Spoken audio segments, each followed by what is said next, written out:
मी पांडुरंग पवार, माजी उपाध्यक्ष जिल्हा परिषद पुणे, संचालक शरद सहकारी बँक मंचर, अध्यक्ष जुन्नर तालुका राष्ट्रवादी काँग्रेस पक्ष।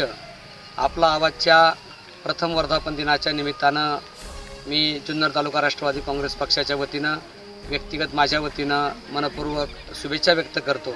त्याचबरोबर दीपावलीच्या जुन्नर तालुक्यातील सर्व ग्रामस्थांना मनापासून हार्दिक शुभेच्छा व्यक्त करतो। येणारी दीपावली ही आपल्या सर्वांच्या जीवनामध्ये सुख समृद्धी आणि भरभराट घेऊन यावी आणि आपल्या मनामध्ये जे काही आपण संकल्प केलेले आहेत हे संकल्प या निमित्तानं पूर्ण व्हावेत अशा प्रकारची मी अपेक्षा या ठिकाणी व्यक्त करतो। आणि पुन्हा एकदा आपल्या वर्धापन दिनाला आणि सर्व तमाम नागरिकांना दीपावलीच्या मनपूर्वक शुभेच्छा व्यक्त करून मी माझे 2 शब्द या ठिकाणी संपवतो।